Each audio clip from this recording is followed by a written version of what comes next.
How you doing? Hope you guys enjoy my video so far. As you know, I've been talking mostly about multifamily and mobile home parks, but this is the first one I'm going to do on single family, which is something good for my newer viewers. Okay, so what I did here is I'm going to show you how I just found a deal in a market that I'm not familiar with. So you're pretty much kind of testing that market to see if the numbers work out for you. Okay? And what I mean by that is you should look at your current market, know their numbers, and if you find another market that has better numbers, okay, are you willing to, be ambitious and, travel that far to that market? Okay? So I'm going to break it down to you for what I just did. Okay? So what I did was I went to realtor.ca and I just randomly selected search for a 3-bedroom 2-bath home, and this was one of the first that popped up. The reason why I chose this is because the price is decent, okay, and first of all, and there's the maintenance fees is really low, the taxes are fairly low, okay. But the main reason why I found this was because I actually found a comparable rental on realtor.ca as well. You can write this down and actually look at it today, okay. And you should be able to find it. So the first thing that I look at, okay, before I go there, here's a list of ways of how you find deals. I'll break this down at the end, okay? So first thing I'll do is find out what the ratio is. What I mean by the ratio is the purchase price to rent ratio, okay? So here's how much rent. That's the purchase price. It's 2/3%. So 1 month rent is 2/3% of the purchase price. Okay, that's pretty good. Toronto, it's like 1/3 to like 0.4. So compared to that, that's not bad. So once I see something like this, I want to look a little bit further into it. Okay, so this is what I found out. First of all, you should calculate what your debt service is. Okay, so debt service over here, 20% down, 488K, 80% LTV, which is the mortgage, 192. Okay. 3% 25-year amortization, the monthly payment is $980. The principal is $430 a month, which increases every month as you pay down your mortgage, right? So here's the acquisition cost when you leverage, okay? So as you can see, you put $48,000 down. Here's the closing costs. I'm not even going to go through it. It's pretty basic. It's about $4,500, okay? So total acquisition cost, $52,500. And I know there might be, I'm not going to put any kind of maintenance or rehab or anything like that. This is just an example of just figuring out what, if this is the right market for you based on the numbers, okay? So that's your acquisition based on 20% down. So now if you pay cash, $240K plus closing, $244,500. Okay? So now let's move on to your cash flow statement. Okay?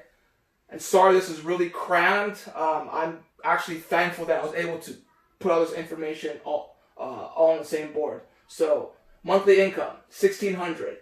Annually, $19,200. Okay? Break down the expenses. Insurance, $50. Taxes, $125 a month. Maintenance, $223. I use 25% of the gross income for vacancy, property management, and maintenance. And again, you could be assuming a tenant, which kind of wipes that out, but you should still build the reserve. You could be managing yourself, okay, which will change that too, but you should always use this number as a buffer in case something disastrous might happen, okay, and maintenance as well, okay. So what do we got here? $800 a month of expenses. Your net income is $800. Okay, so if you're paying cash right here, this is how much you're making per month. Okay, now if you're leveraging it with a mortgage, okay, the mortgage is $908 a month. So you minus $908 a month, you're out of your pocket $108. Okay, it's not like you're pulling money out of your pocket every month. Okay, because you actually have money here, right? Which, I mean, in the beginning, if it's vacant, you have to compensate that, and that's a little bit that you have to kind of change this a little bit more for like rehab and stuff, right? But at the end of the day, you still have a $400, I guess, buffer right here, where you don't have to pull money out of your pocket all the time, right? And also, don't forget, you're getting a principal of $430 every month for that, that goes towards your principal as well, right? What else here? Okay, so before I calculate the returns, okay, I'm going to talk about this. Okay, so now realtor, finding a deal with a realtor, okay? Obviously, I prefer that because I'm a realtor, okay? Wholesaler, okay? If you guys are not familiar with what wholesaling is,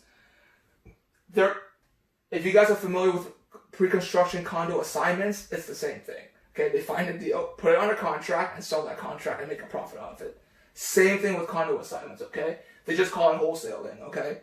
And now, I know good wholesalers who know what they're doing because they're educated, but then there's wholesalers that's out there to make a quick buck.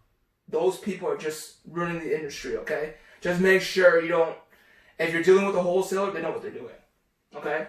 Auction. I'm not into this. They're out there. Sometimes they get bid to market value, so it's almost pointless to do it, but they're out there. So private, okay? This is pretty much, well, up to here is what realtors do and what wholesalers actually do. So if you want to do a wholesale, yourself for your own deal, you can do these, okay? Door knock, cold call, Facebook ads, flyers, bandit signs. Bandit signs are just signs outside. It's like those typical ones. We'll buy your home for cash. We'll close quick. We'll buy any house in any condition. That kind of thing. And you see those on Facebook ads and flyers too, right? So that's pretty much what it is.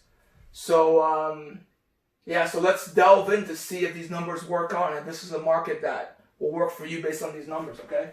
So, don't worry, you guys can rewind this, but I'm just going to erase this. So now, cash.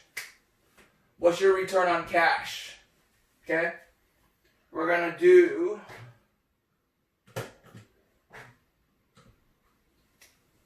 $96,000, 244, 500. What do we got here? Not bad, 3.9%. You can call it a cap, but I don't like using cap for single family, okay? So the cash on cash right here is negative, so I'm not going to push. So cash on cash, you invested $52,500, right? I mean, this is zero, so I'm not even going to put anything right there.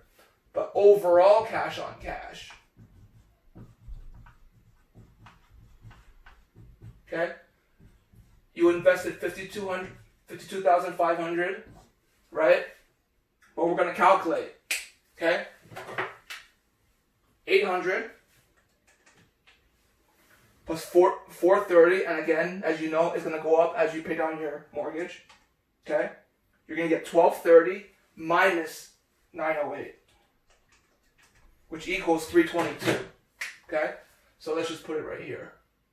Plus 4,300, you're going to get 322, okay? And then you multiply that by 12, 3864, okay?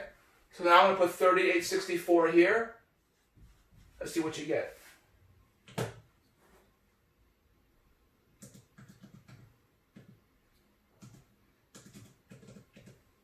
7.4%. Yeah, if this is better in your market, consider something like this. Consider a market like this if you see numbers in a market like this. And are you willing, as you saw in my previous video, are you willing to travel there for that? So, I really hope you guys learned something, especially for your new viewers. If you have any comments, let me know. Just put it down below, and thanks for watching.